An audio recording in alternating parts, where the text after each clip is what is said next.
Hello friends, good morning. 70वीं BPSC की तैयारी पूरे जोर शोर से चल रही है और इसी तैयारी में चार चांद लगाने के लिए एडुटेरिया ने 15 मॉडल प्रैक्टिस सेट का एक बुक तैयार कर दिया है, जिससे आप अपनी तैयारी को जांच सकते हैं। यह प्रैक्टिस सेट सब्जेक्ट वाइज है और एक क्रमबद्ध तरीके से क्वेश्चन दिया गया है, ताकि आपको उस सब्जेक्ट का रिवीजन हो जाए और उससे जुड़े क्वेश्चन की तैयारी हो जाए। इसका पार्ट 1 सेट 1 का बता दिया गया है। अगर नहीं देखे हैं तो लिंक डिस्क्रिप्शन में दे दिया जाएगा, जाकर देख लें। बहुत ही मज़ेदार वीडियो है। बहुत लोगों ने इस वीडियो को प्यार दिया और बहुत सारे लोग चैनल के परिवार के हिस्सा बने।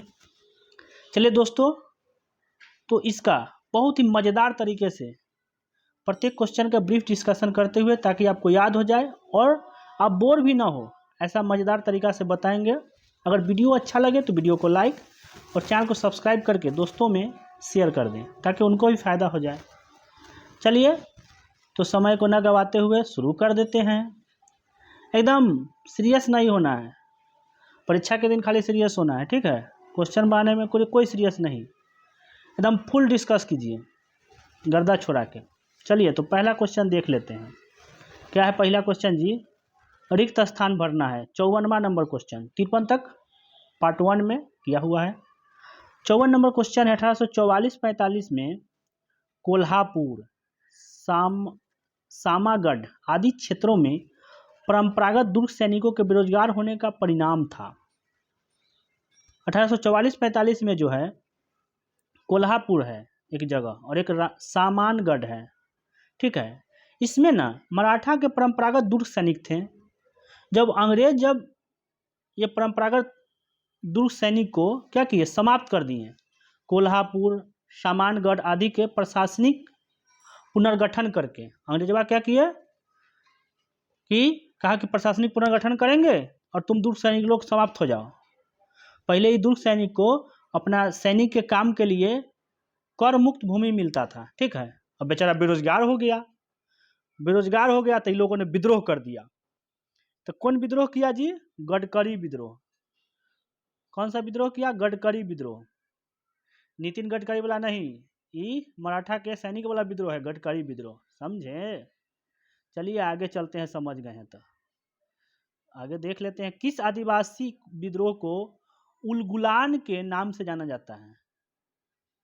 ये कौन विद्रोह है जी? उलगुलान, जिसका मतलब है महान कोलाहल। उलगुलान विद्रोह, जब आदमी विद्रोह करता है तो हल्ला उल्ला करता है ना, कोलाहल टाइप का, उलगुलान वो स्थानीय नाम है वहाँ का। ये जो उलगुलान विद्रोह है वो मुंडा विद्रोह कहा जाता था। किसको कहा जाता था? मुंडा विद्रोह को। मुंडा विद्रोह किसने शुरू किया था? बिरसा मुंडा, जिसको भगवान की उपाधि दी गई थी, भगवान बिरसा मुंडा। और कहाँ पे? छोटा नागपुर में। छोटा नागपुर में मुंडा विद्रोह हुआ था। कब? 1890 में, ठीक है। संथाल विद्रोह है। संथाल विद्रोह कौन शुरू किया था बताइए? सिद्धू कानू। संथाल विद्रोह सिद्धू कानू। कोल विद्रोह भी छोटा नागपुर में हुआ था। कोल विद्रोह कहाँ हुआ था? छोटा नागपुर में। बुद्धो भगत किया था। तो ये सब ध्यान में आ जाएगा धीरे धीरे क्वेश्चन आगे पढ़ते हुए। तो यहाँ पे क्या याद रखना है? उलगुलान, जो कि वहाँ का स्थानीय नाम है मुंडा विद्रोह का। उलगुलान विद्रोह मुंडा विद्रोह का ही नाम है, ठीक है। चलिए आगे देख लेते हैं। कूका आंदोलन, ये कौन आंदोलन है जी? कूका आंदोलन के संगठनकर्ता कौन थे? कूका आंदोलन के संगठनकर्ता कौन थे? देखिए, वो कुकी जनजाति है मणिपुर में, तो कुकी मत समझ लीजिएगा, ये कूका है। आज ऐसा ना कि जाके कोई के कान में कूका कर दीजिएगा तो पिटबो करेगा। तो कूका आंदोलन के संगठनकर्ता कौन थे? तो गुरु राम सिंह थे। कौन थे? गुरु राम सिंह। देखिए, कूका आंदोलन जो है वो कहाँ हुआ था? पश्चिमी पंजाब में। कहाँ हुआ था? पश्चिमी पंजाब में, ठीक है। सिख धर्म, पंजाब में तो सिख लोग रहते हैं ना। तो ये कूका आंदोलन के जो स्थापना करने वाले थे, कूका आंदोलन की शुरुआत किसने किया था? जवाहर मल एवं उनके शिष्य बालक सिंह। कूका आंदोलन की शुरुआत किसने किया था? जवाहर मल एक राजनीतिक आंदोलन बन गया। किसके समय में? गुरु राम सिंह के समय में। जब ये तो जवाहर मल और बालक सिंह जो है स्थापना जब किए हैं, ठीक है। तो वो सिखों में अंधविश्वास को दूर करने के लिए, सिख धर्म में प्रचलित बुराई को दूर करने के लिए किए थे, ठीक है। लेकिन बाद में क्या हुआ कि अंग्रेज इसमें डिस्टर्ब किए, उनके पंजाब में कब्जा किए, तो ये राजनीतिक विद्रोह बन गया, जिसका नेतृत्व किसने किया था? गुरु राम सिंह। किसने किया था? गुरु राम सिंह। चलिए आगे देखते हैं। कूका आंदोलन के बाद आदिवासी विद्रोह सूची 1 में है, सूची 2 में संबंधित वर्ष है। चलिए देख लेते हैं। उसका चयन करना है और सही उत्तर का पता लगाना है। यहाँ पे जरूर ध्यान दीजिएगा कि सही कह रहा है कि गलत कह रहा है। सबसे पहला कोल विद्रोह। कोल विद्रोह, कोल विद्रोह का क्या है? 1831 में। कोल विद्रोह 1831 में। तमार विद्रोह 1798 में। सफाहोर विद्रोह 1871 में। भूमिज विद्रोह 1833 में। कोल विद्रोह जो है और तमार विद्रोह दोनों हुआ था छोटा नागपुर में। कहाँ का हुआ था? कोल और तमार छोटा नागपुर में हुआ था। कोल विद्रोह के नेता थे बुद्धो भगत। कौन थे? बुद्धो भगत। तमार विद्रोह भी छोटा नागपुर में हुआ था। इसके नेता थे ठाकुर भोलानाथ सिंह, ठीक है। सफाहोर विद्रोह का जन्म हुआ था, जन्म देने वाला कौन थे? लाल हेम्ब्रम, जिसको लाल बाबा भी कहते थे, ठीक है। आगे चलिए देखते हैं। तो याद रखिएगा, कोल विद्रोह क्या है? 1831 में। तमार विद्रोह 1798 में। सफाहोर विद्रोह 1871 में और भूमिज विद्रोह 1833 में। तो आंसर क्या हो जाएगा? 2 1 4 3। चलिए आगे देख लेते हैं। फराइजी कौन थे? फराइजी, फराइजी जो थे ना, हाजी शरीअतुल्लाह के अनुयायी थे। हाजी शरीअतुल्लाह के अनुयायी। ये जो हाजी शरीअतुल्लाह जो थे वो मुस्लिम पंथ की स्थापना किए थे। किसकी स्थापना किए थे? मुस्लिम पंथ की। पूर्वी बंगाल के फरीदपुर में। फराइजी विद्रोह कौन किए थे? दादू मियाँ। जो पहला ऑप्शन है वो फराइजी विद्रोह के नेता है दादू मियाँ। लेकिन अगर कहेगा कि फराइजी किसके अनुयायी थे, तो ये थे हाजी शरीअतुल्लाह के अनुयायी, जो कि मुस्लिम पंथ की स्थापना किए थे, उसके अनुयायी थे फराइजी। चलिए आगे देखते हैं। 59 नंबर क्वेश्चन क्या कहता है? कूट में मिलाना है और सही उत्तर देना है। यहाँ पे जरूर ध्यान दीजिए, ज़्यादा समय व्यर्थ नहीं करना है। कूट मिलान में ऊपर नहीं पढ़ना ज़्यादा। सही उत्तर गलत उत्तर ये देख लेना। नारकेलबेरिया विद्रोह। नारकेलबेरिया विद्रोह इसका हो जाएगा मीर निसार। नायक विद्रोह अचल सिंह। पागलपंथी विद्रोह करमशाह। अहोम विद्रोह गोमधर कोनबार। अब देखिए, नारकेलबेरिया विद्रोह, मीर निसार। ये पागलपंथी वाला तो मस्त है, करमशाह। जगह करम फुटल रहेगा वो ना पागल होगा। करमशाह पागलपंथी विद्रोह। अहम विद्रोह गोमधर कोनबार। कहेगा कि अहम माने मैं गोर नहीं धरूंगा। अहम विद्रोह गोमधर कोनबार। नारकेलिया विद्रोह जो है वो बंगाल में हुआ था। मीर निथार अली, जो कि टीटू मीर भी उनको कहा जाता था, ठीक है। पागलपंथी विद्रोह जो उत्तर भारत में असम में हुआ था। करम शाह के बेटा टीपू नेतृत्व किया था। पागलपंथी विद्रोह जो है करम शाह जो स्थापना किया था, उसका बेटा टीपू नेतृत्व किया था पागलपंथी विद्रोह का। अहोम विद्रोह अंग्रेजों द्वारा असम में। अहोम कहाँ है? असम में है। ये भी असम में ही हुआ था। क्या किया ना कि असम को मिलाने की कोशिश किया था अंग्रेजों द्वारा। तो ये लोग अहोम विद्रोह कर दिया कि रे हमारा अहोम को मिला लेगा, तुम भागो यहाँ से। तब क्या हुआ? अंग्रेजों को बहुत विद्रोह का सामना करना पड़ा। चलिए आगे देखते हैं दोस्तों। 60 नंबर क्या है? निम्नलिखित विद्रोह को उनके नायकों से संबंधित युग्मों पर विचार करें। विचार कर लेंगे, उसमें क्या दिक्कत है? हम लोग विचार करने के लिए ना बैठे हुए हैं। रामोसी विद्रोह चित्तूर सिंह। रामोसी विद्रोह चित्तूर सिंह सही है। पश्चिमी घाट मराठा में हुआ था। पश्चिमी घाट मराठा क्षेत्र जो है ना, वहीं पे हुआ था रामोसी विद्रोह। चित्तूर सिंह ने किया था। खांसी विद्रोह जान ही रहे हैं, तिरोत सिंह कहिए। तीरथ सिंह है, तिरोत सिंह। खासी कहाँ है? खासी पहाड़ी कहाँ है? मेघालय में है। तो असम और मेघालय क्षेत्र में हुआ था खासी विद्रोह। सफाहोर विद्रोह गलत है, ये दशरथ माझी नहीं किए थे। देखिए ना, फंसाने के लिए दे दिया है दशरथ माझी सफाहोर विद्रोह में। सफाहोर विद्रोह में दशरथ माझी नहीं है, क्या है? भगीरथ माझी। कौन है? भगीरथ माझी। तो एक और दो सही है, बाद बाकी तीसरा गलती है। विचार कर लिए ना, तीसरा गलती मिल गया। देखिए, जब भी कथन कारण हो तो समय पढ़ने में व्यर्थ नहीं करना है, ठीक है। कथन कारण, बस दो को चीज़ रहता ही है इसमें। और यहाँ पर देख लीजिए, सही पूछ रहा है गलत पूछ रहा है, सही उत्तर पूछ रहा है। और इनमें कुछ चीज़ और जान लीजिए, ऑप्शन में भी ज़्यादा समय नहीं देना है। ऑप्शन में कोई भी ऑप्शन होगा तो यही रहेगा। सबसे ए में ऑप्शन में रहेगा कि दोनों सही है और आर ए का सही स्पष्टीकरण है। दूसरा में उसमें नहीं लगा देगा, दोनों सही है, आर ए का स्पष्टीकरण नहीं है। पहले स्पष्टीकरण है, दोनों सही होकर के स्पष्टीकरण है, स्पष्टीकरण नहीं है। तीसरा में पहला गलती यानी ए गलत, ए सही, आर गलत है। चौथा में ए गलत, आर सही है। इसको ध्यान में रखिएगा ताकि बार बार ऑप्शन नहीं पढ़ना पड़ेगा आपको। तो इसमें क्या है, देखिए कहा गया है कि 1857 में ब्रिटिश ईस्ट इंडिया कंपनी के विरोध एक सशस्त्र विद्रोह खड़ा कर दिया था। सही बात है भाई, 1857 में ब्रिटिश इंडिया कंपनी के विरुद्ध में तो हम लोग सशस्त्र विद्रोह किए थे ना, हम लोग के पूर्वज ने गर्दा छोड़ा दिए थे।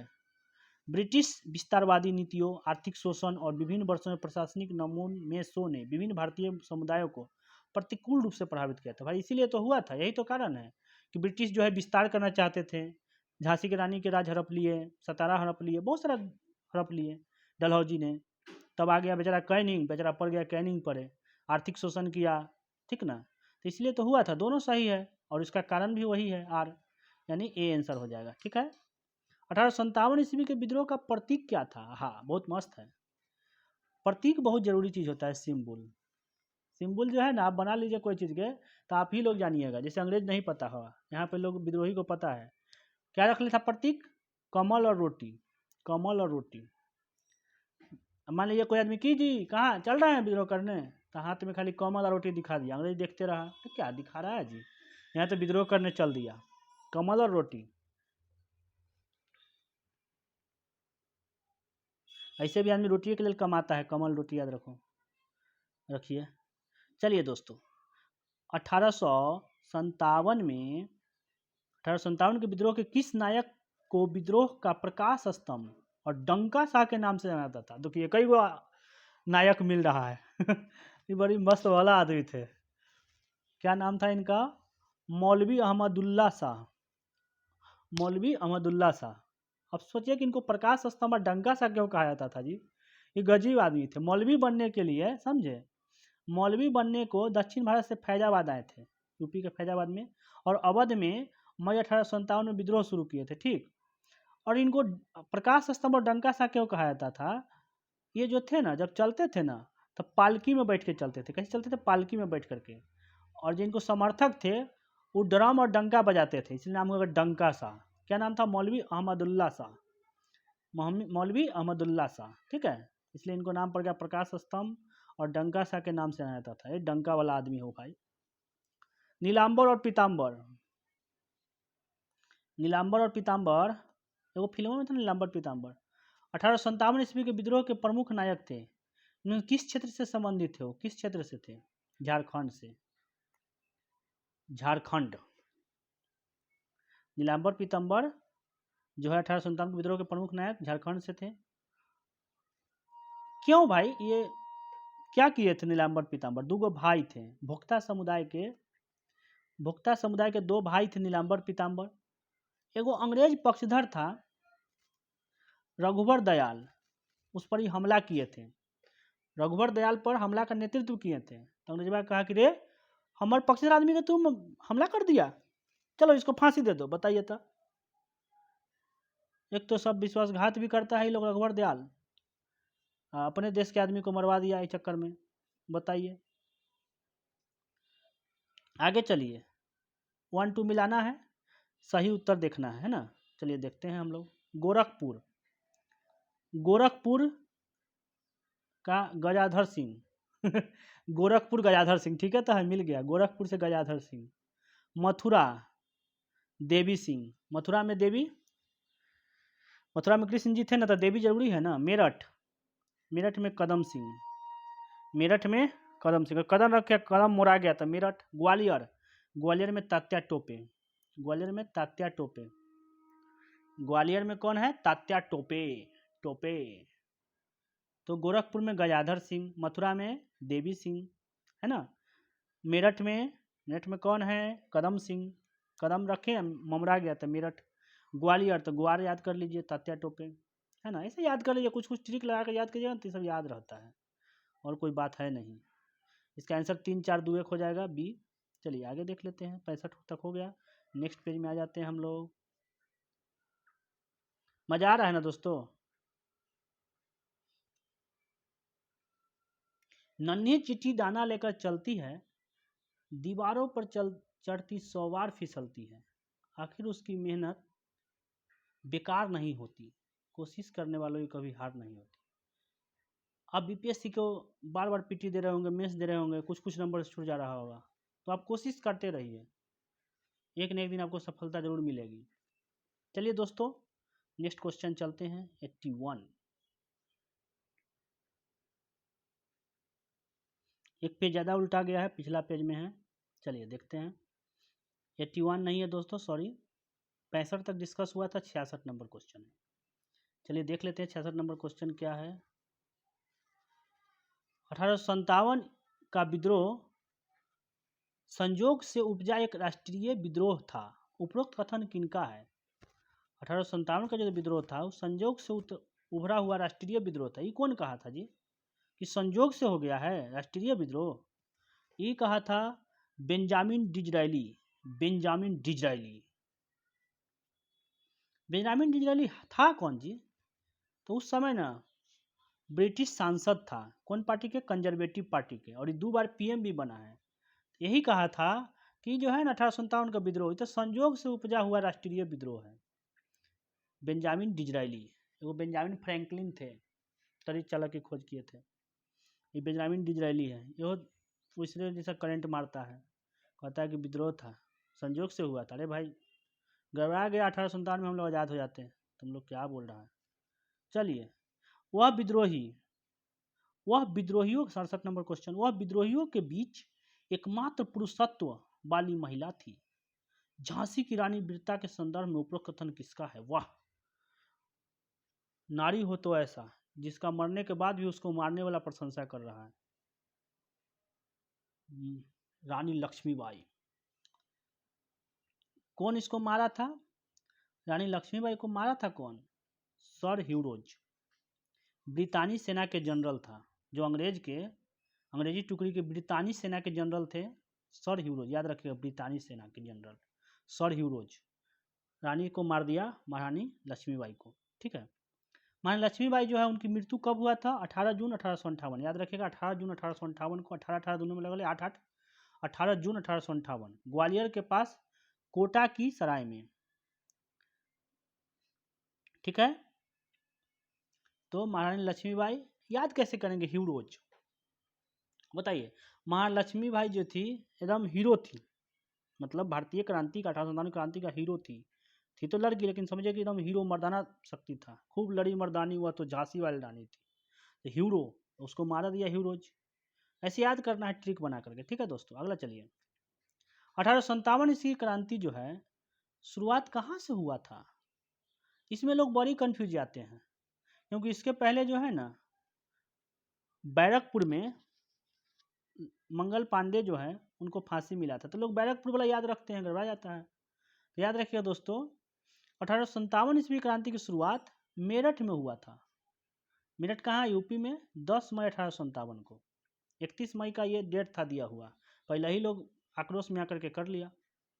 देखिए 1857 ईस्वी क्रांति का शुरुआत कहाँ हुआ था, मेरठ में, 10 मई 1857 को। चलिए अगला क्वेश्चन में इसका क्लियर हो जाएगा, बताते हैं।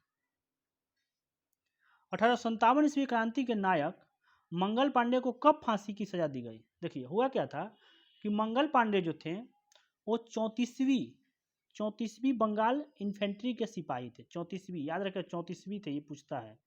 34वीं बंगाल इन्फेंट्री के सिपाही थे और बैरकपुर छावनी में थे। उन्होंने चर्बी वाला कारतूस का यूज करने से मना कर दिया और एक अंग्रेज अधिकारी को जब वो मना कर दिया, वो कह रहे थे कि नहीं आपको गोली भरना ही पड़ेगा वैसा ही, तो मार दिया अंग्रेज अधिकारी को। तब इनको क्या दिया गया, फांसी दे दिया गया। कब फांसी दे दिया गया जी, 8 अप्रैल 1857 को। कब दिया गया, 8 अप्रैल 1857 को। तो 8 अप्रैल 1857 को फांसी हुआ, याद रखिएगा, 8 अप्रैल 1857 तो याद रहेगा, 8 अप्रैल याद रखिएगा, अच्छा है, मतलब कि ये डेट याद रखना जरूरी है परीक्षा के दृष्टिकोण से। 8 अप्रैल 1857 मंगल पांडे को फांसी हुआ था। तो ये बैरकपुर छावनी की घटना है। प फ ब के बाद भ के बाद म, यानी पहले ब उसके बाद म आता है। तो पहले मंगल पांडे को बैरकपुर छावनी में विद्रोह के कारण फांसी मिला, उसके बाद म आता है, ब के बाद भ के बाद म, नहीं ब के बाद ही ना म आता है। तो मेरठ में, उसके बाद मेरठ में 10 मई 1857 को, यानी 1 महीना 2 दिन, अप्रैल के बाद मई आता है, 1 महीना 2 दिन के बाद 10 मई 1857 को क्या हुआ, 1857 की क्रांति हुआ। ठीक है, चलिए आगे देखते हैं 70 नंबर क्वेश्चन। बनारस क्षेत्र में 1857 की क्रांति का दमन, बनारस क्षेत्र में 1857 की क्रांति का दमन जो है करने वाला अंग्रेज सैन्य कमांडर कौन थे, बनारस के बात पूछ रहा है, बनारस के। तो बनारस में किया था कर्नल जेम्स नील ने। बनारस खई के पान बनारस वाला, अरे बनारस वाला पान खाइएगा तो नील जैसा रंग होगा कपड़ा के, अरे कपड़ा लाल हो जाएगा, नीला नहीं होगा। तो ये कर्नल जेम्स नील है, याद रखिए, खई के पान बनारस वाला, तो बनारस वाला लाल रंग नहीं, नीला रंग, कर्नल जेम्स नील। ठीक है, तो ये जेम्स नील जो है बनारस वाला दमन कर दिया। और बाकी देख लेते हैं, इसका क्या है, कोलिन कैंपबेल, कैंपबेल कैसे, कैंपबेल कैसे, कानपुर, कानपुर में कौन कौन थे नेतृत्व कर रहा, नाना साहब और तात्या टोपे। तो नाना साहब तात्या टोपे के विद्रोह कौन दबाया, कोलिन कैंपबेल। उसके बाद लेफ्टिनेंट हडसन, बहादुर शाह जफर के क्रांति को दबा दिया। कैसे याद करेंगे, अरे बहादुर था, बहादुर शाह जफर बहुत बहादुर था, बेचारा बहुत देश प्रेमी था। ये जफर के नाम से एक शायरी लिखता था, इसलिए इसका नाम, इसका ओरिजिनल नाम बहादुर शाह द्वितीय था, लेकिन जफर नाम से ही जो है ना शेर व शायरी करता था, इसीलिए इसका नाम बहादुर शाह जफर पड़ गया। इसको बेचारा को रंगून भेज दिया, वहीं इसकी मृत्यु हो गई। ठीक है ना, ये बहादुर था, तो ये बहादुर को देख करके पहले ही हदस गया लेफ्टिनेंट, तो लेफ्टिनेंट हडसन। ठीक है, याद रखिएगा।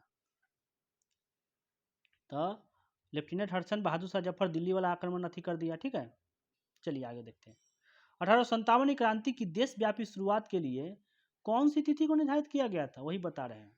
यह तिथि निर्धारित की गई थी 31 मई 1857 को। प्रतीक क्या था, कमल और रोटी। 31 मई को, यानी कि मई 31 होता है ना, अंतिम दिन कहा गया था कि 31 मई को 1857 को शुरू कीजिएगा आप लोग। अब लो ना, सैनिक आक्रोश में आकर के 10 मई 1857 को शुरू कर दिया लोग, बताइए। यह भी भारतीयों की भूल ही थी, जिससे कारण 1857 की क्रांति असफल हुई। चलिए आगे देख लेते हैं हम लोग। अब तो हो गया असफलता, तो क्या कर सकते हैं, अंग्रेज का भाग ठीक था, तो उसी समय हम लोग आज़ाद हो जाते हैं। हम लोग का भाग खराब था। चलिए तो आगे देख लेते हैं। श्वेत विद्रोह, व्हाइट म्यूटिनी का तात्पर्य क्या है। श्वेत जब भी लगे ना तो समझिए कि वो श्वेत वाला अंग्रेजवे के कहीं ना कहीं चर्चा होगा। श्वेत विद्रोह यानी अंग्रेजवा लोग के विद्रोह। ईस्ट इंडिया कंपनी के ब्रिटिश सैनिक का विद्रोह था। किसका था, ईस्ट इंडिया कंपनी के ब्रिटिश सैनिक का विद्रोह। ये श्वेत विद्रोह है क्या, व्हाइट म्यूटिनी विद्रोह है क्या।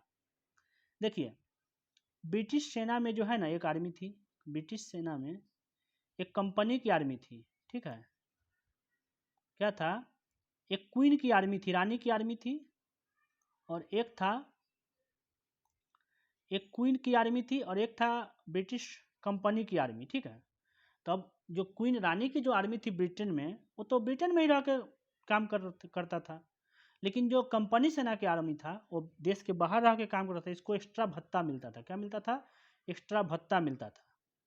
जब 1857 क्रांति के 1858 में जब कंपनी का शासन समाप्त हो गया, ठीक है, तो ये भत्ता बंद कर दिया, कंपनी के सेना वाला भत्ता बंद कर दिया। तो ये लोग कहा कि रे भाई ये का हुआ, तो हमारा घाटा लग गलो जी, चलो चलो विद्रोह करो, हमको भाई एक्स्ट्रा भत्ता दे रहा था, दो जल्दी। ईस्ट इंडिया कंपनी के ब्रिटिश सैनिक ने विद्रोह कर दिया। ये तो घाटा लगा देगा, एक्स्ट्रा भत्ता नहीं दे रहा है, एक तो अलग रख भी दिया है, बताइए तो ये कोई बात हुआ। चलिए, 1857 ईस्वी के विद्रोह का एक प्रमुख तत्व हिंदू मुस्लिम एकता ही माना जाता है। ये तो बहुत अच्छा चीज़ है, ये तो हमको सबसे अच्छा लगता है कि हिंदू मुस्लिम एक होकर के लड़े थे 1857 का विद्रोह। यह घोषणा पत्र की पुष्टि कौन करता है? तो आजमगढ़ घोषणा पत्र, आजमगढ़ घोषणा पत्र। अगस्त 1857 में बहादुर शाह जफर के नाम से एक पत्रिका निकला था, आजमगढ़ घोषणा पत्र, ठीक है, 1857 में, जिसमें हिंदू मुस्लिम एकता का ये अथी करता है।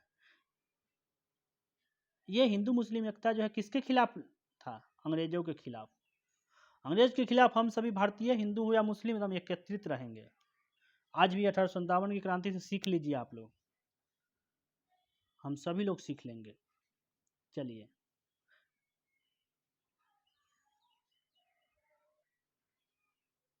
कथन 1 और कथन 2 जब भी रहे इसको पढ़ने में टाइम मस्त रहती है। पहला कथन और दूसरा कारण रहता है। पढ़िए।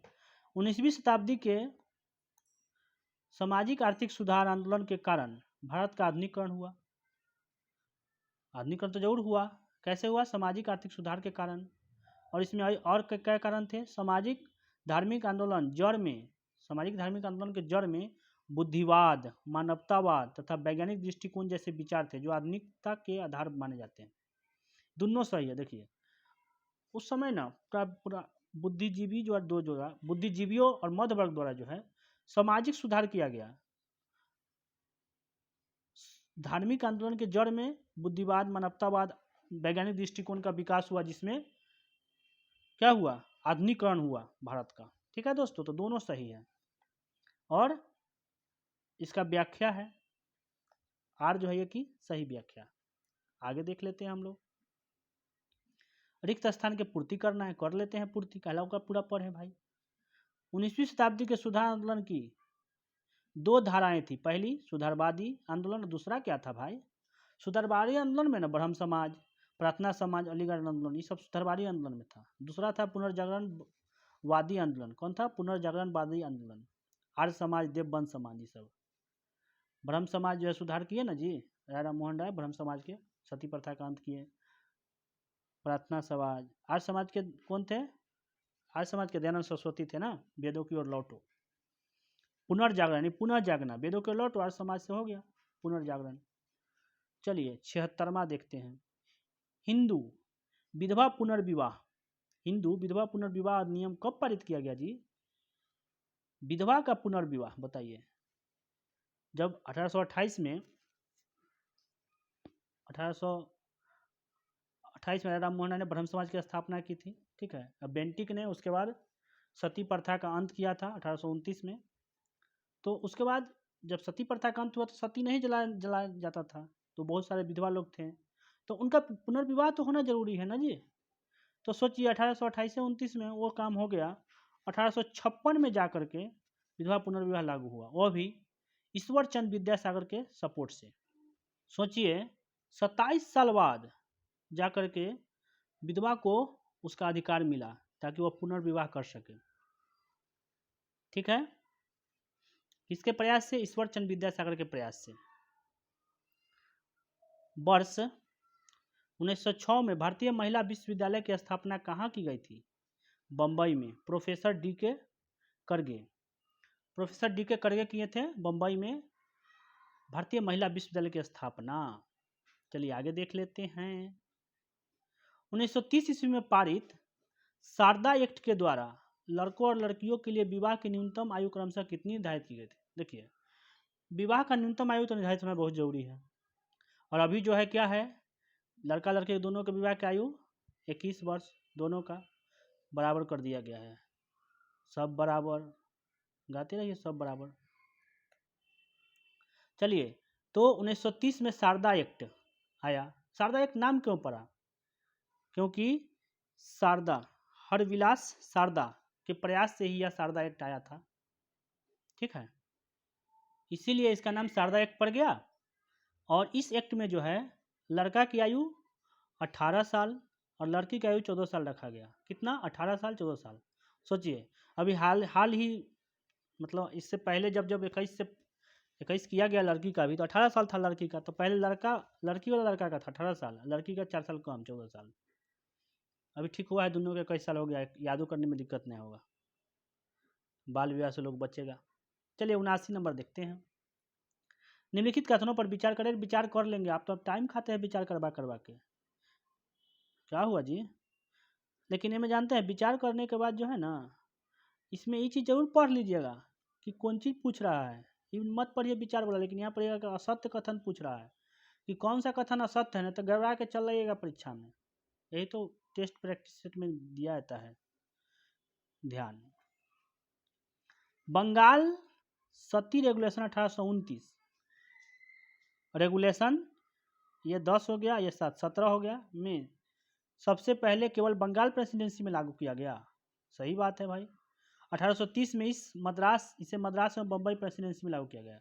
जब 1829 में जब सती प्रथा को अंत किया गया धारा 17 द्वारा, तो सबसे पहले बंगाल प्रेसिडेंसी में लागू हुआ, उसका बाद कुछ सुधार करके मद्रास और बम्बई में भी लागू हुआ था। यानी दोनों सही है। तो जब दोनों सही है तो न दोनों में से कोई गलत नहीं है, तो आंसर क्या हो जाएगा? न तो एक न तो दो, दोनों में से कोई गलत नहीं है। मूकनायक नामक पाक्षिक समाचार पत्र का प्रारंभ किनके द्वारा किया गया था? नायक डॉक्टर B.R. अम्बेडकर। भारतीय संविधान के नायक, भारतीय संविधान के निर्माता डॉक्टर B.R. अम्बेडकर, जिन्होंने अछूतों के लिए बहुत बड़ा संघर्ष किया, और अछूतों के लिए ही इन्होंने एक अथी लिखा पत्रिका जिसमें अछूतों की पीड़ा को प्रस्तुत किया। मूकनायक पाक्षिक समाचार पत्र था। संविधान निर्माता बाबा साहेब भीमराव अम्बेडकर ने अछूतों की पीड़ा दिखाने के लिए मूकनायक नामक समाचार पत्र स्टार्ट किया था। चलिए दोस्तों, हम लोग चलते हैं अब 81 नंबर पर।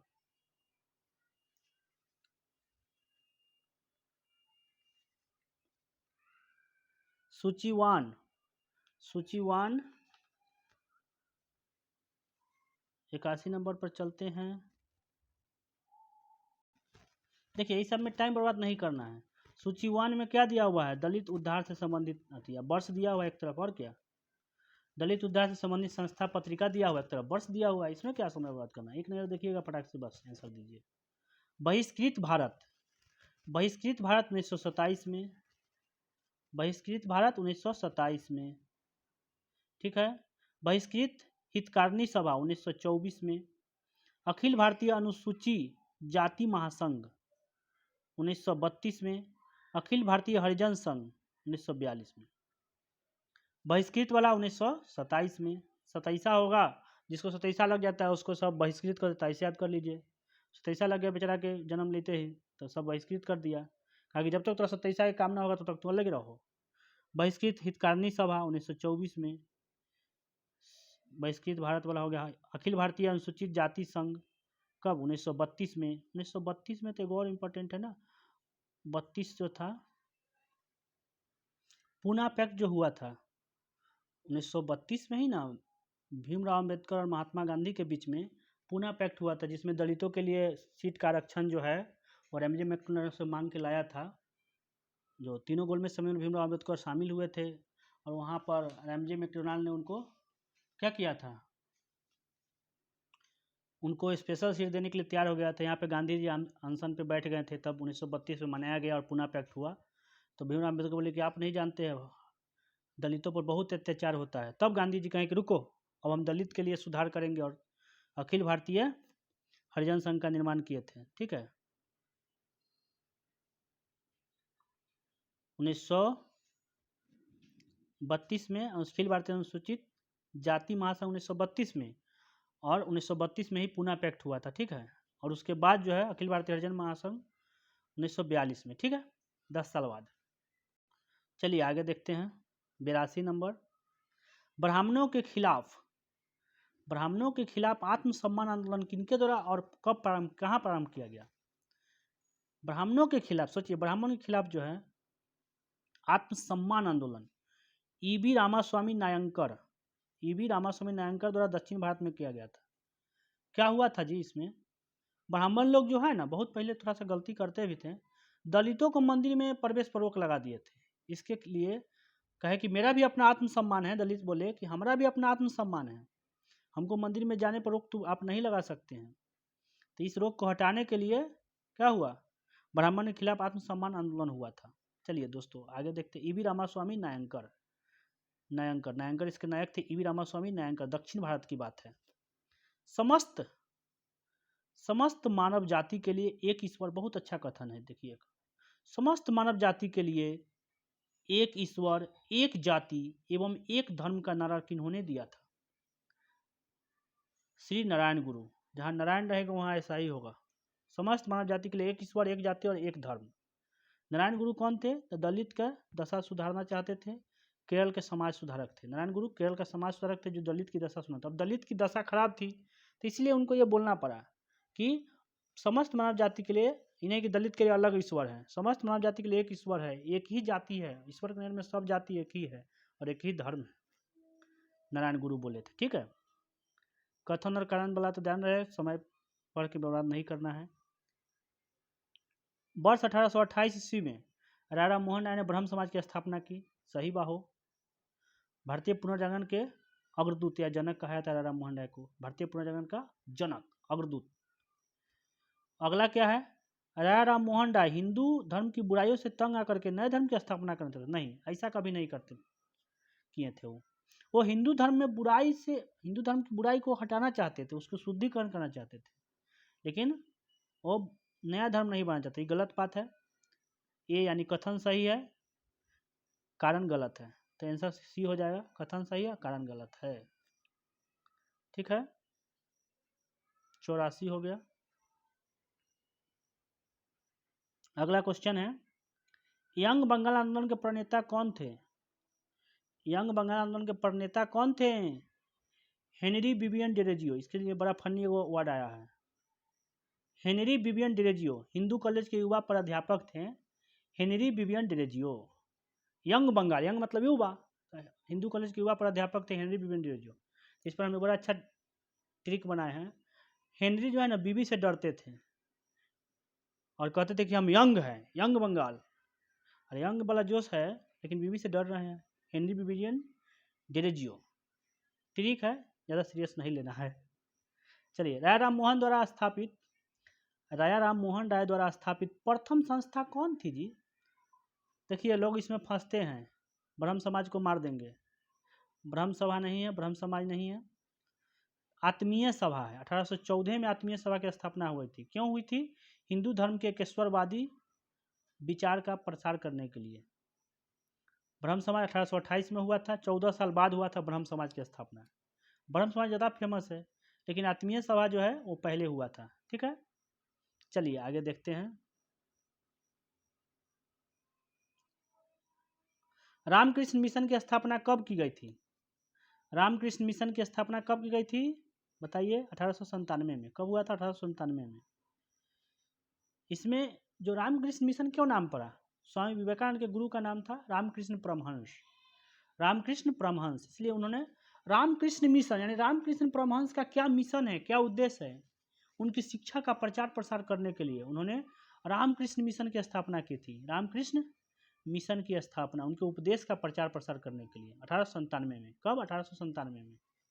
88 नंबर क्वेश्चन देखते हैं, दोनों को मिलाना है और क्या। यहाँ पे खाली देख लीजिएगा, सही उत्तर का चयन कीजिए। गुरुकुल कागरी, चलिए ऊपर और बढ़ा लेते थोड़ा इसको। सूची 1, सूची 2। गुरुकुल कागरी स्वामी श्रद्धानंद, दयानंद एंग्लो वैदिक कॉलेज महाराजा हंसराज, देव समाज शिव नारायण अग्निहोत्री, धर्म सभा राधाकांत देव। राधा, राधा धर्म, राधा वाला धर्म याद रखिए। देव समाज तो देवता, तो शिव, शिव देवता है। दयानंद एंग्लो वैदिक कॉलेज, महात्मा हंसराज, दयानंद सरस्वती महात्मा थे, हंस, हंस पर सरस्वती माता बैठती है। गुरुकुल कांगरी स्वामी श्रद्धानंद, गुरु के पास जाओ तो श्रद्धा से जाओ। ये सब याद कर लीजिए, ट्रिक बैठा लीजिएगा, जल्दी याद हो जाएगा और क्या। तो इसका बी हो जाएगा। चलिए 89 नंबर देख लेते हैं। कथन अकारण फिर आ गया, ये सब टाइम ज़्यादा पास करता है, इसलिए इस पर ज़्यादा टाइम पर नहीं देखना है, सिर्फ देखना है कि सही उत्तर बता रहा है, पूछ रहा है। चलिए देख लेते हैं। देवबंद स्कूल की स्थापना 1867 में तत्कालीन संयुक्त प्रांत के सहारनपुर जिले के देवबंद नामक स्थान पर की गई थी। मोहम्मद कासिम नानोतवी और राशिद अहमद द्वारा। ठीक है, और यह सही है कथन। देवबंद स्कूल की स्थापना जो 1867 में किया गया था तत्कालीन संयुक्त प्रांत में सहारनपुर जिले में। ठीक है, कौन किया था? मोहम्मद कासिम नानोतवी और राशिद अहमद गंगोत्री। और इस स्कूल की स्थापना जो है अलीगढ़ आंदोलन का विरोध करने और मुस्लिम समुदाय का नैतिक और धार्मिक उत्थान करने के लिए किया गया था। बताइए, अलीगढ़ आंदोलन का विरोध करने के लिए इस स्कूल की स्थापना अलीगढ़ आंदोलन का विरोध करने और मुस्लिम समुदाय का नैतिक और धार्मिक उत्थान करने के लिए की गई थी। दोनों सही है, तो ये आंसर हो जाएगा। इसका सही व्याख्या भी है और सही भी है। चलिए आगे देख लेते हैं। 89 हो गया, 90 नंबर देख लेते हैं। पारसी धर्म सुधार की एक प्रमुख संस्था रहनुमाई मजदयास्नन सभा की स्थापना कब की गई थी? यह की गई थी 1851 में। अब पारसी, दादा भाई नौरोजी, पारसी जैसे बोलते हैं दादा भाई नौरोजी का नाम आ ही जाता है याद। तो पारसी दादा भाई नौरोजी तो थे ही, नौरोजी फरदीन जी, नेरोजी फरदीन जी भी थे और दादा भाई नौरोजी थे। KR कामा थे, SS बंगाली थे। ये सब लोग मिल करके ये रहनुमाई मजदयास्नन ये इसका सभा का स्थापना किए थे। ये पारसी समाज का पुनरुद्धार करना चाहते थे। क्या करना चाहते थे? पारसी समाज का पुनरुद्धार। चलिए, मोहम्मद एंग्लो ओरिएंटल कॉलेज की स्थापना कब और कहाँ की गई थी? एंग्लो ओरिएंटल कॉलेज की स्थापना कब और कहाँ की गई थी जी? 1875 में अलीगढ़ में। मोहम्मद एंग्लो ओरिएंटल कॉलेज की स्थापना 1875 में अलीगढ़ में की गई थी सैयद अहमद खान द्वारा। यह मुस्लिम समाज सुधारक थे सैयद अहमद खान। 1875 में अलीगढ़ में मोहम्मद एंग्लो ओरिएंटल कॉलेज। देखिए, एंग्लो लग जाए तो इंग्लिश मीडियम स्कूल हो सकता है, अंग्रेजी वाला ना, अंग्रेज को एंग्लो बोलते हैं। चलिए 92 नंबर। निम्नलिखित में से किस लोकहितवादी के नाम से जाना जाता है? तो इजी क्वेश्चन है। गोपाल हरि देशमुख लोकहितवादी गोपाल हरि देशमुख। इन्होंने साप्ताहिक पत्रिका निकाला था महाराष्ट्र समाज सुधारक और एक न्यायाधीश भी थे। ये क्या थे? एक न्यायाधीश भी थे और साप्ताहिक पत्रिका निकाला था लोकहितवादी गोपाल हरि देशमुख। ठीक है, महाराष्ट्र में समाज सुधारक काम करते थे और ये न्यायाधीश भी थे। चलिए 92 नंबर हो गया। अब चलते हैं आगे। 93 नंबर। वर्ष 1875 में अमेरिका में स्थापित थियोसॉफिकल सोसाइटी का मुख्यालय कब और कहाँ भारत में स्थानांतरित किया गया? मतलब एक जगह से दूसरी जगह किया गया। 1875 में थियोसॉफिकल सोसाइटी का स्थापना हुआ था। ठीक, थियोसॉफिकल सोसाइटी की स्थापना कब हुआ था? 1875 में हुआ था। कहाँ हुआ था? अमेरिका में हुआ था। थियोसॉफिकल सोसाइटी की स्थापना कहाँ हुआ था? अमेरिका में। ठीक है, कौन किया था जी? तो ये मैडम, ये वो की थी मैडम HP ब्लैटबस्की और एक कर्नल लॉर्ड अल्टकाट, ये दोनों मिलकर किए थे। फिर से देख लीजिए, मैडम HP ब्लावेट्स्की एवं कर्नल MS अल्काट। ठीक है, मैडम ब्लैटबस्की ज़्यादा फेमस है थियोसॉफिकल सोसाइटी की स्थापना करने वाली में। और 1882 वाला होगा। अमेरिका में स्थापना हुआ था 1882 में, मद्रास में हो गया। कहाँ पे हो गया? उसका स्थानांतरण करके मुख्यालय 1882 में मद्रास में, अड्यार नामक स्थान पर। कहाँ पर? मद्रास के अड्यार में थियोसॉफिकल सोसाइटी। स्थापना हुआ कहाँ था? अमेरिका में हुआ था। चलिए आगे देखते हैं, ये बहुत मस्त है। हम दोनों, ये भी बहुत अच्छा कथन है। हम दोनों कौन कौन? हिंदू और मुसलमान भारत की हवा में पलते हैं। हम गंगा और जमुना का पवित्र जल पीते हैं। हम दोनों इसी भूमि की पैदावार खाकर पलते हैं। हम दोनों एक ही देश के हैं और एक ही राष्ट्र के हैं। देश की प्रगति और भलाई हमारी एकता और प्रेम पर निर्भर करती है। यह वक्तव्य किसका है? यह है सर सैयद अहमद खां। सर सैयद अहमद खां, इनकी पत्रिका का नाम था तजीब अल अखलाक। हिंदू मुस्लिम एकता के प्रबल समर्थक थे, इसलिए तो ऐसा बोले थे। हिंदू मुस्लिम एकता के प्रबल समर्थक थे सर सैयद अहमद खान, जो बोले थे कि हम दोनों हिंदू मुस्लिम जो है एक ही हवा में रहते हैं, एक ही नदी का पानी पीते हैं, गंगा जमुना का, एक ही पैदावार खाते हैं, राष्ट्र में दोनों एक ही देश के हैं, एक ही राष्ट्र के हैं, प्रगति भलाई में एकता और प्रेम को निर्भर करती है ना। सर सैयद अहमद खान बोले थे। 95 नंबर। सिंह सभा आंदोलन का प्रारंभ कहाँ से हुआ था जी? सिंह सभा आंदोलन। सिंह कौन लगाता है टाइटल ज़्यादा करके? पंजाबी लोग, सिख लोग। सिंह गुरु रंजीत सिंह, गुरु तेग बहादुर सिंह, है ना। तो सिंह सभा अमृतसर में हुआ था। पंजाबी सिख लोग जो है ना, सिंह सभा आंदोलन का प्रारंभ कहाँ से हुआ था? अमृतसर में, ठीक ना। निम्नलिखित में से किस आंदोलन के नेता स्वयं को हजरत मोहम्मद की तरह एक अवतार मानते थे? देखिए कई गो नेता सब निकल जाते हैं, अपने को अवतार मान लेते हैं कि हम भी हजरत मोहम्मद की तरह अवतारे हैं, थोड़ा सा अतिशयोक्ति हो जाता है। ये थे अहमदिया आंदोलन के प्रवर्तक जो थे मिर्जा गुलाम अहमद। किस आंदोलन में? अहमदिया आंदोलन, नाम ही अहमद है लास्ट में है तो अहमदिया आंदोलन। इनका नाम क्या था? मिर्जा गुलाम अहमद। बाद में जो है ना सुधार तो बहुत अच्छा किए, बाद में कहे ना कि हम भी जो है ना हजरत मोहम्मद की तरह एक अवतार थे, अवतार मानते थे खुद को। चलिए आगे देखते हैं। भारत में आधुनिक राष्ट्रवाद के उत्थान के लिए उत्तरदायी कारकों में से निम्न में से क्या सम्मिलित है? भारत के अतीत का पुनः अध्ययन, सही है। भारत के राजनीतिक, प्रशासनिक एवं आर्थिक एकीकरण, सही है। सामाजिक एवं धार्मिक सुधार आंदोलन का प्रभाव, सही है। विदेशी शासकों का नस्लीय अहंकार, मतलब भारत में आधुनिक राष्ट्रवाद का उत्थान हुआ, इसके लिए उत्तरदायी कारक क्या है? तो भारत में अतीत का पूरा अध्ययन, मतलब कि जैसे दयानंद सरस्वती वेदों की ओर लौटो बोले तो अतीत का अध्ययन हो गया, ठीक है। राजनीतिक, प्रशासनिक और आर्थिक एकीकरण हुआ, है ना, राजनीतिक रूप से, प्रशासनिक रूप से, आर्थिक रूप से एकीकरण हुआ। सामाजिक धार्मिक सुधार हुआ आंदोलन के रूप में। विदेशी शासकों का नस्लीय अहंकार टूटा, है ना। नस्लीय अहंकार जो था वो मतलब भारत के लोगों को परेशान किया, है ना। तो ये सब सही है ना, 1 2 3 4 सब सही है, ठीक है। चलिए 98 नंबर देख लेते हैं। 19वीं सदी के पूर्वार्ध में 19वीं सदी के पूर्वार्ध में स्थापित राजनीतिक संस्थाओं के संबंध में निम्नलिखित कथनों पर विचार किया। चलिए विचार कर लेते हैं जी। पहला कथन क्या है जी? मजा आ रहा है ना दोस्तों? विचार करने में बहुत मजा आता है समय खाता है वही हिसाब से। इसका नेतृत्व जो है मध्य वर्ग द्वारा किया गया था, यह गलत बात है। इसका नेतृत्व जो है समृद्ध एवं प्रभावशाली वर्ग द्वारा किया गया था। जो 19वीं सदी के पूर्वार्ध में राजनीतिक संस्थाओं के संबंध थे, 19वीं सदी के पूर्वार्ध वाला, ये मध्य वर्ग जो है ना उत्तरार्ध वाला, मतलब 19वीं सदी मतलब 100 साल होता है, तो पहला 50 साल पूर्वार्ध हुआ, आखिर के 50 साल उत्तरार्ध हुआ, ठीक है। 100 साल में पहला 50 साल पूर्वार्ध और बाद वाला 50 साल उत्तरार्ध।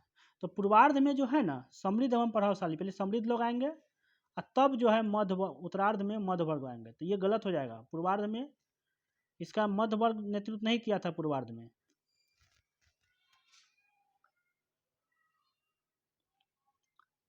मध्य वर्ग उत्तरार्ध में नेतृत्व किया था, तो ये गलत हो जाएगा, ठीक है। इन संस्थाओं का स्वरूप स्थानीय या क्षेत्रीय था, यह सही है। इन्होंने प्रशासन में भारतीयों की भागीदारी को मांग रखी, हाँ सही है, प्रशासन में भारतीयों की भागीदारी का मांग रखा था, यानी 2 और 3 सही है। जो राजनीतिक संस्था के संबंध थे उसमें मध्य वर्ग जो है वो उत्तरार्ध में थे, 19वीं सदी के उत्तरार्ध में, है ना। पूर्वार्ध में समृद्ध एवं प्रभावशाली वर्ग थे। तो पहला गलती हो गया, बताओ कि दोनों सही है। 99 नंबर चलते हैं, अब शतक लगने वाला है हम लोग का, टेंशन नहीं लीजिए। भारत में गठित होने वाली पहली राजनीतिक संस्था कौन सी थी जिसने संगठित राजनीतिक प्रयासों का शुभारंभ किया?